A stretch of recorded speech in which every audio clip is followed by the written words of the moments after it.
संघर्ष में आदमी अकेला होता है। संघर्ष में आदमी अकेला होता है, सफलता में पूरी दुनिया। और जिस जिस पे ये दुनिया हंसा है, उसी उसी ने इतिहास रचा है। Morning everyone, English foundation class में आप लोग का स्वागत है, वेलकम है। चलिए आज हम लोग इंग्लिश फाउंडेशन क्लास में बिल्कुल बेसिक टू एडवांस हम लोग इंग्लिश का जन्म कैसे हुआ, इंग्लिश आया कहाँ से, इंग्लिश बना कैसे, फिर इंग्लिश में ग्रामर कैसे लाया गया, कोई भाषा को कैसे डेवलपमेंट किया गया। तो हम लोग पहले पता करेंगे कि इंग्लिश का जन्म कहाँ से हुआ, इंग्लिश का विकास कहाँ से हुआ।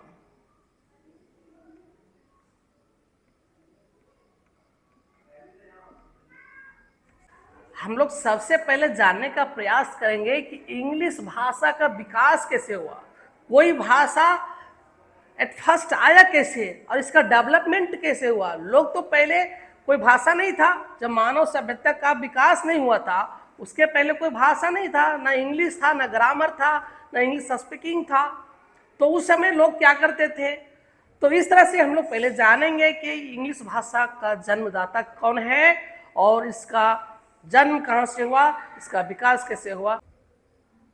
जब मनुष्य जाति का विकास नहीं हुआ था,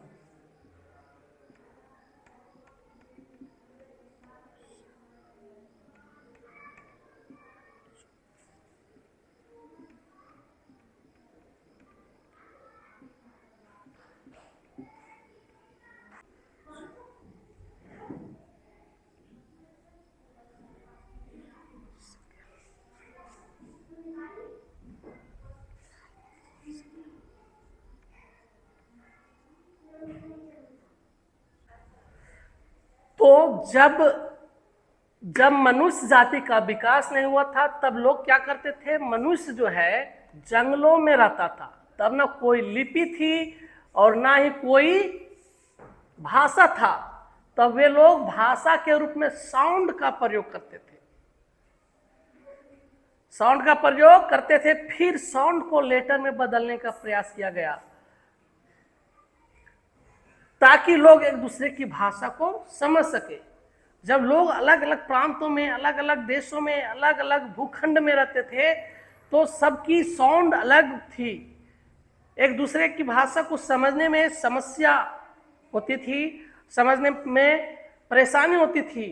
तब साउंड से लेटर का डेवलपमेंट हुआ और इस तरह से लेटर से वर्ड से सेंटेंस और इस तरह से सेंटेंस के बाद बहुत सारे पैराग्राफ बना।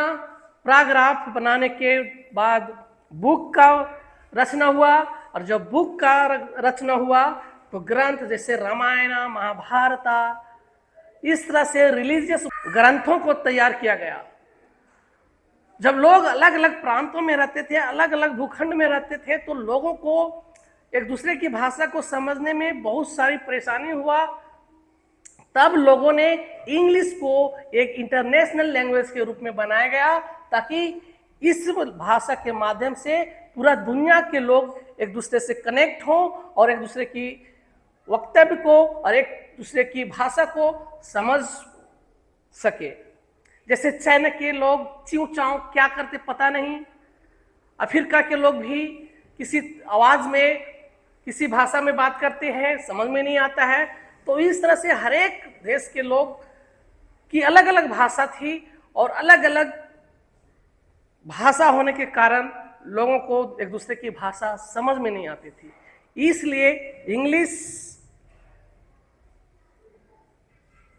को इंटरनेशनल लैंग्वेज के रूप में, ग्लोबल लैंग्वेज के रूप में इसको अपनाया गया है और सारे दुनिया के लोग इस भाषा के माध्यम से अपना विचार को रखते हैं और अपने बातों को रखते हैं। तो इस तरह से भाषा का विकास हुआ।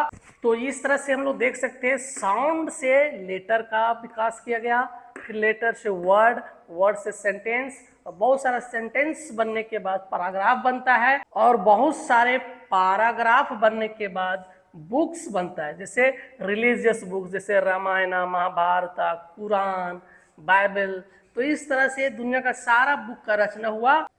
यहाँ पे हम लोग साउंड नहीं पढ़ना होता है, साउंड ये फिजिक्स का पार्ट है, तो कह सकते हैं sound is a vibration.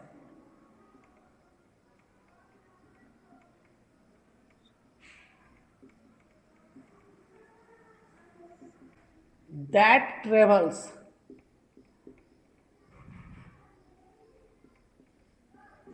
as a waves।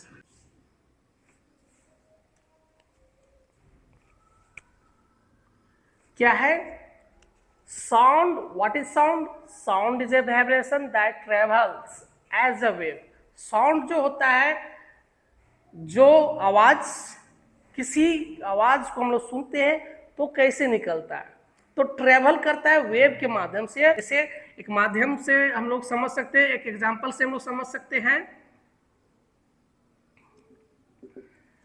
कि शांत पानी में एक कंकड़ फेंक दो तो वो किस तरह से तरंगे बनना स्टार्ट कर देता है, तो उसी तरह से तरंग काम करता है। और वो साउंड का डिफिनेशन ये हो सकता है, sound is a vibration that travel as a waves. तो ये साउंड जो है ट्रेवल करता है तरंग के माध्यम से। तो आई होप कि ये वीडियो आप लोग को समझ में आया होगा और ये क्लास आपको बेहतर लगा होगा। तो फिर मिलेंगे नेक्स्ट वीडियो में, तब तक के लिए thank you very much, bye bye, see ya, take care.